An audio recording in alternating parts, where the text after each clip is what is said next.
পানিতে ভাসছে ৩ উপজেলার বাসিন্দারা। রোববার থেকে ভারী বর্ষণ তার উপর পাহাড়ি ঢলের পানিতে বাড়তে শুরু করে। ফেনী মুহুরী নদীর পানি এক পর্যায়ে সোমবার রাত থেকেই বিপদ সীমার উপর দিয়ে পানি প্রবাহ শুরু হলে ভেঙে যায় মুহুরী নদীর বিভিন্ন স্থানের বাঁধ। এতে করে হু হু করে পানি প্রবেশ করে প্লাবিত হতে শুরু করে ফুলগাজী, পরশুরাম ও ছাগলনাইয়া উপজেলার অসংখ্য গ্রাম। ভেঙে যায় রাস্তাঘাট, তলিয়ে যায় ফসলি জমি, ভেসে যায় মাছের পুকুর। সোমবার রাত থেকেই লোকালয়ে পানি প্রবেশের শুরু হওয়ার পর ডুবে যায় মানুষের বসতবাড়ি, রান্নাঘর। খেয়ে না খেয়ে মানবেতর জীবন যাপন করছে পানিবন্দী হাজার হাজার বাসিন্দা। বিপাকে পড়ে খেটে খাওয়া সাধারণ মানুষ, শিক্ষার্থী ও চাকরিজীবীরা।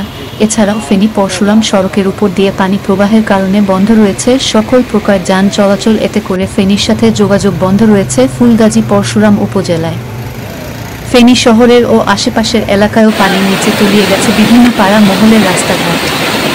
বিস্তারিত দেখুন ফেনী থেকে সাদ্দাম গনিয়ার প্রতিবেদনে।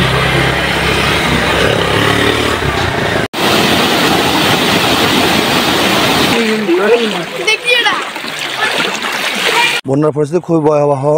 আমাদের এলাকায় মোটামুটি সবার পুকুর ডুবানো, হাজার হাজার টাকা মাছ চলে যাচ্ছে। আমরা পানিবন্দী হয়ে জীবনযাপন করতেছি আজকে 2 দিন পর্যন্ত। আসলে আমাদের এদিকে একটু ভারী বৃষ্টি হলে এই সমস্যা দেখা দেয়। আমাদের এখানে একটা গাং বা সরা যেটা বলে, ওই সরাটা মনে করেন যে আপনার ফাট ভেঙে যায়। ভেঙে যাওয়ার ফলে আমরা পুরো এলাকাবাসী বন্যা কবলিত অবস্থায় থাকি। আমাদের মনে করেন যে ভাত রান্নার মতো অবস্থাও নেই, চুলা পর্যন্ত ডুবে গেছে। আমরা এখনও চিরামুড়ির ব্যবস্থা করে চিরামুড়ি করতেছি। এখন ছোটো বাচ্চাদের তো আর চিরামুড়ি খাওয়ানো যায় না।